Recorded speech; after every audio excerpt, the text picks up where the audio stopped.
El testigo dijo que en ese tiempo, Ociel Cárdenas había obtenido el permiso del Chacho para que pudiera pasar por su territorio.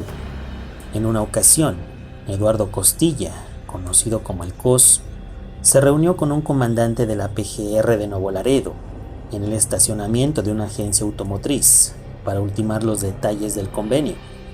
Sin embargo, aquella cita era un 4. El comandante llegó con varios elementos, quienes bajaron de sus unidades para detener al COS con su gente, pero como la gente de Ociel tenía más elementos en las esquinas de aquel lugar, lograron someter al comandante y a su grupo.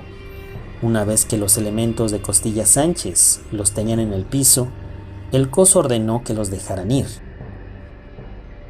Los elementos de la letra y el grupo de Costilla dejamos Nuevo Laredo. Los agentes federales nos siguieron y nos fueron haciendo frente hasta las afueras de la ciudad, donde hombres de la última letra dejaron atravesada una camioneta en la carretera para frenar la persecución, consiguiendo el objetivo y observando a lo lejos que la gente del comandante se detuvieron y pensaron que en la unidad había gente de nosotros, por lo que la rodearon y le hicieron frente. Sin embargo, en la camioneta solo dejamos algunos equipos de 3 elementos de la escolta personal de Costilla Sánchez, quienes eran conocidos como los Sierras, dijo el testigo colaborador. Este hecho provocó la molestia de Ociel, quien sentía que le habían dado la espalda, por lo cual dio la orden de tomar inmediatamente Nuevo Laredo. En ese momento, ordenó a Arturo Guzmán de Sena que organizara a todo el grupo de la letra para volver a entrar y a hacerse del control de la plaza. Además, Cárdenas Guillén dio la indicación de que bajaran a toda la gente del Chacho, ya que la finalidad siempre había sido tener completamente Nuevo Laredo para el grupo del Golfo. Guzmán de Sena reunió a todos los integrantes del grupo en una casa de seguridad de Reynosa, conocida como 40 Grande, ubicada en las inmediaciones de la calle Oaxaca, popularmente conocida como la calle del Taco, donde les indicó la orden de entrar a Nuevo Laredo y bajar al Chacho y a su gente. Todos los integrantes de la letra viajaron por separado a Nuevo Laredo, se movilizaron en líneas de camiones foráneos y se reunieron en una casa de seguridad de la calle Tamaulipas, entre las calles de Morelos y Juárez, mientras que los equipos fueron pasados por una persona identificada como Crispín Nava Pérez en una camioneta color arena.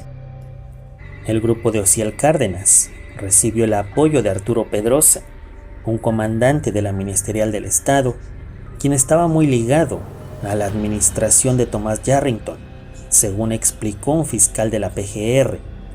Pedrosa había conectado al jefe del Golfo con uno de sus policías de nombre, Gregorio Sauceda Gamboa, conocido como Don Goyo, quien con el tiempo se convertiría en un importante miembro de la organización de Ociel.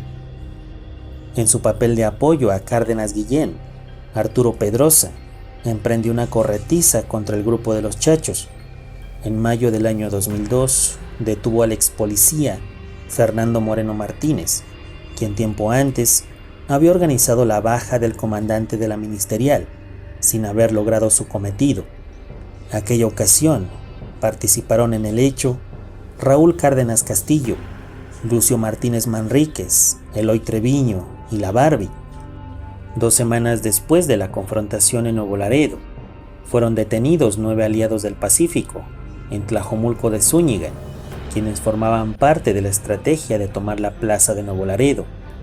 El más importante de los detenidos era Armando Valencia, entonces jefe de la Organización del Milenio, además de Eloy Treviño, Germán Rosales, quien en realidad era Lucio Martínez Manríquez y Arturo Peña Muñoz.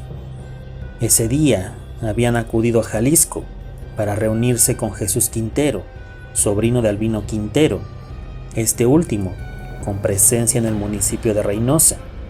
Jesús Quintero les iba a entregar información de los servidores públicos que apoyaban a la letra. Javier Martínez Pérez fue otro de los detenidos. Este hombre se había encargado de pasar mercancía de Armando Valencia hacia el país vecino.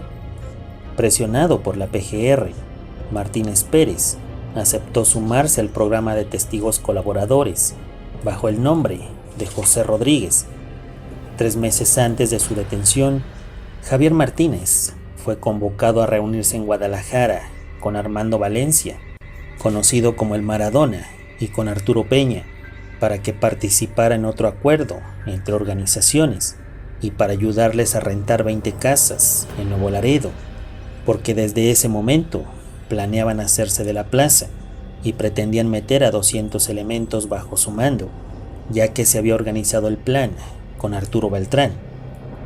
Días después, en la ciudad de Monterrey, Arturo Peña entregó a José Rodríguez el dinero para rentar las casas. Le habían dicho que le quitarían el control de la plaza a Osiel Cárdenas y a su gente, Eduardo Costilla y Sauceda Gamboa, quienes se encargaban de negociar con las autoridades. En el municipio de Nuevo Laredo, el encargado del grupo de la letra era un hombre conocido como el Rex. En esos días se reunió con Arturo Beltrán, conocido como el Barbas, quien le dijo que la confrontación por Nuevo Laredo ya había comenzado y que si él tenía gente en el municipio, que mejor la sacara para que no tuvieran complicaciones. La disputa por la plaza alcanzó niveles nunca antes vistos en Tamaulipas. Los enviados por el Pacífico eran personas reclutadas de las serranías de Sinaloa, Chihuahua, Durango y Jalisco. Uno de ellos fue Elías Beltrán Cabanillas, quien era originario de Sinaloa y quien fue invitado por Daniel Hernández, elemento cercano a Arturo Beltrán. Los enviados comentaron que les habían prometido $2,000 como pago. Los intentos de entrar a Nuevo Laredo continuaron incluso después de la detención de Osiel y de la partida de Guzmán de Sena. El 16 de junio del año 2005, las autoridades lograron entrar a diversas casas de seguridad de la letra en la colonia Benito Juárez. Según autoridades del país vecino, en el sector de Benito Juárez había al menos 30 casas de la agrupación del Golfo. Las autoridades también entraron a fincas en la colonia El Capulín, a la salida de la carretera Monterrey. El 23 de noviembre del año 2005, autoridades del país vecino realizaron un cateo en una residencia de Miguel Ángel Treviño, en Laredo, Texas. Miguel Ángel, conocido en ese entonces como el Mike, había sido el principal colaborador del Golfo en Nuevo Laredo y era también quien ayudaba a contener los embates del Pacífico. Treviño Morales había participado en las confrontaciones de agosto del año 2003 junto a Iván Velázquez Caballero, según información de autoridades. Miguel Ángel y Velázquez Caballero estuvieron bajo el mando de Tony Tormenta, aunque originalmente recibían órdenes de un comandante de la letra, Efraín Teodoro Torres. Efraín era originario de Veracruz, donde nació el 7 de noviembre de 1974, de acuerdo con una ficha de la Sedena. Con estudios de primaria, el Efra, como también era conocido, ingresó al ejército en el año de 1991, donde trabajó en servicios generales del Estado Mayor en Nuevo León, antes de darse de alta en la Judicial Federal como agente C el 16 de mayo de 1997 y causar baja el 30 de abril de 1999, cuando pasó a formar parte del grupo de la letra de la mano de Arturo Guzmán de Sena. Por decisión de Heriberto Lascano, el jefe de la letra en Monterrey, fue un hombre conocido como el Chelelo. Sin embargo, este hombre fue detenido en Laredo, Texas, por haber pasado de forma indocumentada la frontera. Por recomendación de Tony Tormenta, Miguel Ángel Treviño fue utilizado por el Grupo del Golfo como contacto principal dentro de Nuevo Laredo durante el tiempo en que tuvo presencia el Grupo de los Texas. De hecho, a Treviño Morales se le relacionaba con este grupo.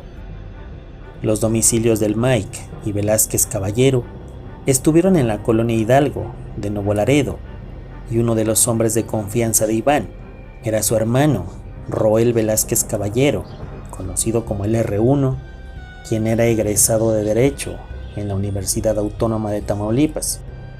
Roel Velázquez manejaba en ese momento un grupo que era conocido como Los Rojos y contaba con un rancho para sus actividades en Nuevo León.